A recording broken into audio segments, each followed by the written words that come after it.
Hello everyone, I have an important announcement to make for this channel. We are about to launch a few games that are going to be set in the same game universe, with multiple game masters who are all working together to create a sort of extended game universe, and all of the games are going to be connected in some ways, and so players from one game and their actions will have impact on the stories of the other players in some ways. So we're about to launch this with a French indie game, and we are very excited about this, and it's going to be in continuation with videos you've already seen on this channel. Most of the content is going to be in English, but we will also still have some content in French. I'm not going to say the name of the game that we're going to be using right now, but I am going to talk a bit about it, and I will explain at the end of the video why I don't want to say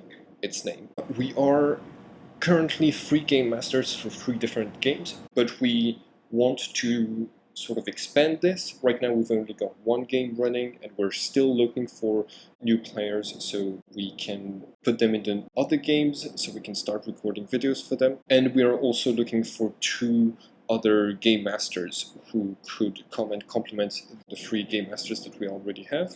If you're interested, send us a message. You need to be able to speak French because all of the rules and the rule books are in French, and same for the lore books. Now I'm going to talk a bit about the lore of the gaming universe that we're going to be using, and the setting, and some of the basic rules for any players who might be interested. So the setting of the game is in the modern world, our world, but it has a very different history from the one that is the history commonly taught to everyone in our world. It is a sort of occult mystery game based on a lot of history, and here is what most players learn about at the beginning of the game. In this setting, there are 12 gods called the Elohims, who created all of reality 11 millennia ago.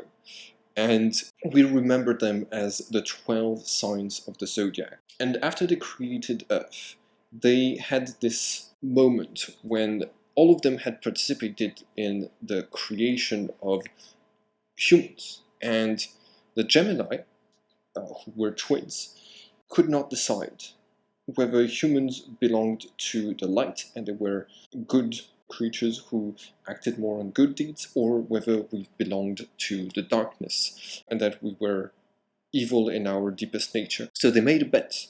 They would find a way to record all of the good and bad deeds of humans, put them all into an artifact called the Great Book, and at the end of time they would look into the Great Book and judge humanity. In order to do this, they attached to every single human a scribe of light called a diva, who would record all of our good deeds, and a creature of darkness called an archon that would record all of our bad deeds. And for a time, all was well. But something happened. A group of archons found that they could take over the body of the human that they were attached to. And these 72 archons destroyed the 72 pillars that held the perfect world created by the Elohims together. And they created a cataclysm that has resonated inside of the soul of living beings ever since. Naturally, the rest of the Elohims were really pissed that their perfect world had been destroyed. So they condemned both of the Geminis into an eternal prison called the Labyrinth. And they decided one of them had to take responsibility for this disaster, and it had to be the one who was wrong. So they decided they would divide the rest of time in 10 millennia, and each of them would supervise over 1 millennia, and they would keep the bet going until the end of time in the year 2000. And they made sure the divas and the archons could not possess their humans anymore. And for a time, everything was well, except that they kept interfering with humanity's history, and they kept making things worse. And right now, in the modern day, the Great Book, the artifact where all deeds have been recorded, is the night sky. And every good deed recorded by Divas shines as a bright star, but every bad deed recorded by an Archon is a black dot of darkness. And in this setting, we're playing in the Euro 2000, right after the final judgment should have been pronounced, but it hasn't happened yet, and the characters have to find a way to save the world. At this stage in human history, almost nobody still has their Archons and their Divas attached to them, but you'll probably be playing a character who does. And if that's the case, your Archon and your Diva have magical powers, and they grant you those magical powers, and there are 3 different main types of powers. The first type of power is called a verse.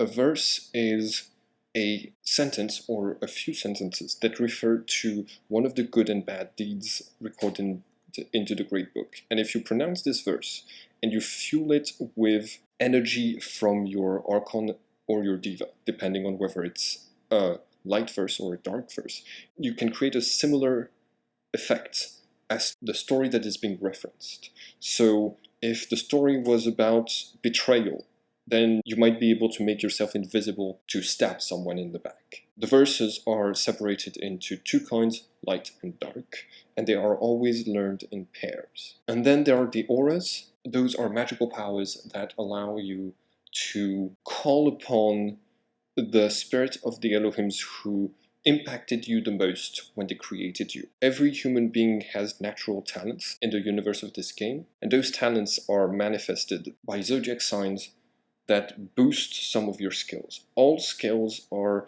divided into groups of 3s, and there are 12 groups, each associated with one zodiac sign. And as a human, you get bonuses in 6 of these as a natural talent given to you by the Elohims. And not only it gives you a bonus, but you can also call out this part of you in the form of an aura, and it's basically a sort of mystical field that you can extend so that it includes only you, or extend to everyone you can touch with your hand, or everyone you could reach with your sword, or everyone you can see. And this mystical field is going to give everyone who's inside of it a bonus or a penalty, depending on which aura it is. And there is another power that is linked to auras. It's called the breath. And the breath is a sort of powerful memory of the destruction of Eden. And so each aura has a different breath, and what happens when you activate it is that your aura is destroyed. You have to recast it, you have to recreate it. And for the rest of the turn, everyone who was in your aura doesn't benefit from the aura, but instead benefits from the power of the breath, which will have a different effect. It can be either a bonus or a penalty.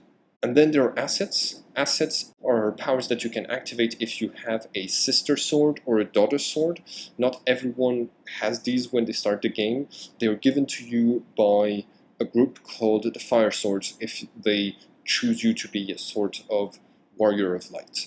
On my game called Rewriters of History, my players won't have these, but basically they are mostly combat powers, and you have to be holding your sword to be able to use them.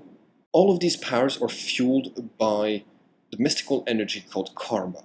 Karma is divided into 2 types, mainly. Light karma, which is energy given to you by your diva. The light karma allows you to heal wounds. It allows you to cast light verses and auras. Light karma is replenished during the hour of dawn. Dark karma is given to you by your Archon. It helps you fuel dark verses and auras, and it helps you heal from unconsciousness, and it recharges during the hour of dusk. During the hours of dusk and dawn, the arrival of the night or the arrival of the day spreads karma all over the world, and when this happens, it is impossible to perceive karma or to perceive anything supernatural, and your clairvoyant skill will be just useless. And it provokes migraines because of the quantities of mystical energy around you. Now, if you have an Archon and a Diva, there are 3 different alignments you can have. Either you have as much light and dark karma, in which case you're balanced, or you can have more Diva karma, or more Archon Karma, in which case you're unbalanced towards the light or the darkness. And this impacts the way you roll dice. Your character, when they make a skill check, will always roll a light side dice and a dark side dice. And if you're balanced, you can choose whichever of these you prefer, usually the one that has the highest result. And you need to add your skill total, and you need to reach 12 or more on those 12-sided dice in order to succeed. But if you're unbalanced, for example, towards the light, there is a penalty for choosing your dark-sided dice. Sometimes your dark-sided dice will have a higher result and will be the only way to guarantee a success. And if you are unbalanced towards the light, taking the dark-colored dice will give you a penalty.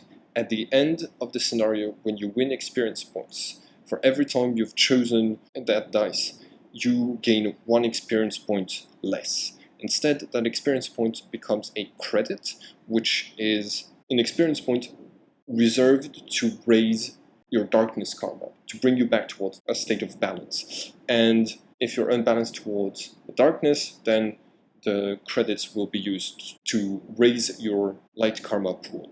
I might make other videos to explain the rest of the game mechanics, but that's all for today. Now, the reason I don't want to say the name of this game is because this game has a lot of problematic content. The second book that they published was a book of villains to be used in this game universe, and they are all minorities. You have the leader, who is from the Middle East. You have the 2 Indians, one of which is at the head of a murderous cult. You have the fat villain, who is very good at being laughed at and at throwing parties. You have the Armenian thug. You have the one who looks gay. You have the trans character, the only one in the game who also just happens to have deep mental health issues. You have the one with a sickness that makes them age faster, so disabled people are also represented in the group of the bad guys. You have the black woman assassin, and you also have one of the only Muslim characters in the entire game who also just happens to be at the head of a terrorist organization. There is even more problematic content. For example, during the Arthurian campaign, the book clearly states that sexual harassment is a valid option to get a nurse out of the way, and the game also goes out of its way to present Cortes the Conquistador as a misunderstood good guy. And since I'm really not okay with this, I don't want to boost the sales of this game, which is why I have decided we are going to avoid calling it by its name. If you find what the game is, I would recommend not buying it, because as interesting as its content is, it is also a big problem that the gaming industry has such problematic content, and I will do everything I can in my games to avoid things like this and to present a fun game that is inclusive for everyone.